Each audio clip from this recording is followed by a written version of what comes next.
We just had a HoloLens meetup in our office, and you gave a talk about what HoloLens means for medical research and how you use it here. So if you could give us a little insight of what you do here and how you came to end up with the HoloLens as your platform for this. So my name is Alex Sigaras, and I'm a research associate in computational biomedicine here at Weill Cornell Medicine.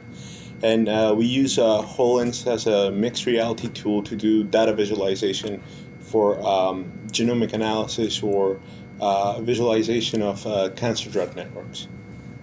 And what is the benefit of using, I mean, when I showed the videos to people, the first answer was like, yeah, but VR is much more high resolution and much easier for doing that. So I've seen you had other research into VR as well. Where do you find the main difference for the HoloLens as a platform is in this? I think there are many outlets to data visualization, and there are outlets where VR is preferable over AR or more.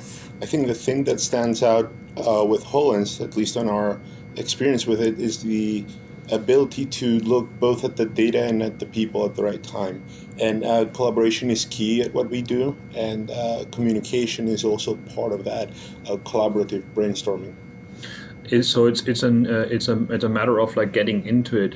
Are people more inclined to work with each other when they can see each other through the interface rather than just being in a room together? Because you have a projection room here as well, which uses VR, but it seems like there's a limitation in space there. Correct, and I would say it's the face-to-face communication, but also the ways that you can interact with HoloLens, which we don't currently have on systems that were prior to that, like the Cave or Oculus. You have voice commands that you can apply to. You have gesture controls, and there are intricate ways where we can have delicate interactions to highlight an idea. So HoloLens is essentially an all-in-one device that allows each person to lead the conversation instead of what you saw before with the Cave. That there is the lead and all the others that are just looking at what the person is trying to get through. What kind of data numbers are we talking about here? Whenever we talk about genomics, it seems like there's this immense amount of data that you have to go through. And how does visualization in a mixed reality world help finding the stories in the data better that way? So as I mentioned in our talk, we have over 2,000 cores and 2 petabytes of storage that we use to store all genomic results. However, when you try to push data to devices such as HoloLens that have a smaller bandwidth, all you want to do is create this shortcuts or the user interface that allows you to accurately select the ones that you can parse at a single time. I think that the biggest limitation in bandwidth is the human being itself, and devices such as HoloLens can potentially augment the person's ability to go through data, whether you connect it to a back-end system of machine learning we spoke about, Azure and Bot Framework and what we could do. To us, I think it brings value where all that we do on our day-to-day operations, our bread and butter, which is the computational analysis, can be shown and communicated in a way more tangible for all our team members. We're, in essence, a group of computational biologists, but also part of our bigger group has and includes oncologists, pathologists, lab technicians. So in an all-inclusive format, we want the ideas to be easy to be related and easy to grasp and visualize than something that computational biologist or computer science oriented person could even write and get results with a few lines of code. We want to get to something because we want to include everybody's thoughts with a different perspective on that field. And if you attend one of our tumor boards, the multidisciplinary ones, you get to see that in full action. So when we're talking about therapies or potential outlets for our patients, whether this is purely a research part or clinical care, there is a multidisciplinary group that each one puts their own pace on the jigsaw puzzle. Or in a way, think of it like each one weaving this mosaic pattern that holds the bigger picture and the end answer. I would say each member has a key contribution to their field and to the team, and devices such as HoloLens allow us to keep everybody at the same page. You seem to be one of those that are pushing the platform HoloLens in collaboration mode as well. We don't see too many demos of that. We had some cool demos how you can talk to lecturers and these kind of things. But I've seen that you're actually using HoloLens over Skype to do like collaborative development and collaborative analysis as well already. Do you find that this is already in a state where it's okay to use, or is it still a bit experimental? I wouldn't say it's experimental, but there is definitely a learning path in order to get this done. Otherwise, it would be more common to see it out there. With Dr. Elemento, Dr. Spanner, and Dr. Suher, we've been discussing this collaboration to be more inclusive. And we want it to be not just collaboration when you are at the same room, but when you're countries apart. Our sister institution in Cornell, Qatar, or our base institution, which is uptown in Ithaca, we have many outlets, and we need to bring all the brightest minds in the same room. And this kind of presence that HoloLens can give, whether it's via the Skype or the whole toolkit, to us, when we tried it, we saw that this was a remarkable opportunity. So we did this demo in one of our tumor boards and said, let's do a real case like we do every time, but this time Carsten doesn't have to fly from Qatar to New York and back and forth. What we saw was the avatar presence in although the facial gestures were not present, so it wasn't a complete technology like you see in holoportation.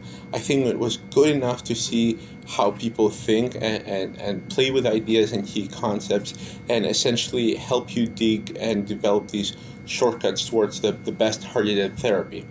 What we're doing it while Cornell Medicine here at the Englander Institute for Precision Medicine is try to find a tailored treatment for a patient at the right time, every time. And I said time many times because it's a key concept. In cancer treatment, time is not an ally. You're always looking against the clock, and having any potential interface that can shorten that path and can get to valuable results faster, I think that's a key benefit to our patients and us providing a better care. In terms of like the development stack that you use for it, I guess you use Unity. Did you find it hard to roll out technology onto the HoloLens and getting people on the same level to do something with HoloLens?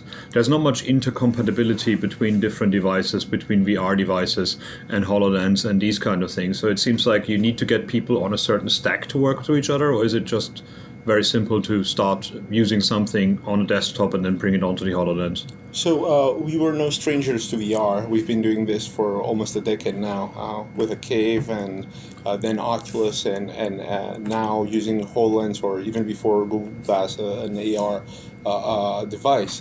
What we saw utilizing a platform called Unity was there was so much portability of code and ideas, and for us, it's not about code, it's about medical data becoming available to our members. What we saw was that we could easily develop and port our ideas in devices such as HoloLens. What are the things that, are there any success stories already where some breakthrough was found that was only found because you managed to use this kind of visualization of the data? Was there any way we find something faster than before, or? So what I would say, we've done a lot of prospective cases past the tumor boards, and we went and revisited how time could be shortened. HoloLens is a new tool that we're still exploring, and for us there are three pillars that I mentioned in the presentation: care, discover, and teach. And we would use the discovery, the research part, and the teaching extensively before we go and apply it to care. There is a philosophy at Weill Cornell that you bring something from the bench to the bedside and back and forth. And before we apply something to care, because this is healthcare in someone's life, we need to be 100% sure that it would always lead to the right path every single time. Now, there is nothing against HoloLens as a technology, but there need to be rigorous ways to validate that this is indeed the faster pace. So we are at a phase at this point of more of a exploratory things that we're using it in research. We're seeing and validating discoveries that we found already, and we're using a better way to visualize. The feedback that we're getting is that it's faster and easier to use. The ideas that you can convey to a pathologist or an oncologist by showing something that is 3D in the room and is tangible is something that they can easily relate to.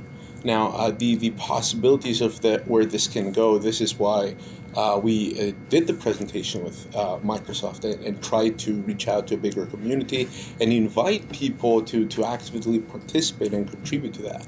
One of the key aspects that we have at Cornell is to break the silos. And that sounds corny, but it's a key concept to advance research.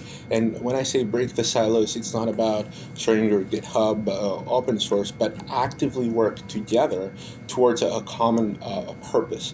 So whether it is a collaboration with Memorial across the street, or sister institutions such as Columbia University, or anyone around the world. We have collaborations with Europe, Australia, you name it. And the reason for that is all these key collaborators have a common purpose. And when it comes to cancer, there are no, I did it first and nobody else should do it. I think there's a common goal, and you should combine efforts and reach out to not just academia, but technology and business out there and say, I need better tools, I need faster things, and I need devices that can deliver my results in a more reliable manner, whether this is cloud, this is pure computational power, this is VR, or whatever the technology is at that time. How could you collaborate? So we've got an audience here. Mm-hmm. How would you say people could become part of this?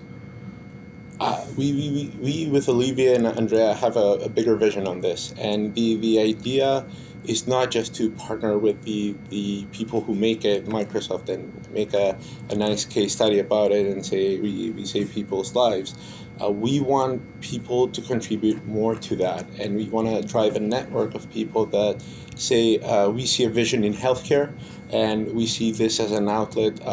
Healthcare has been a dinosaur trying to follow up with technology, and with the rise, whether it's fitness trackers or health and medical devices, or even devices that weren't initially purposed to be a medical device. HoloLens, I don't think that the prime audience was healthcare, but for each one's perspective is a tool that brings value to their work.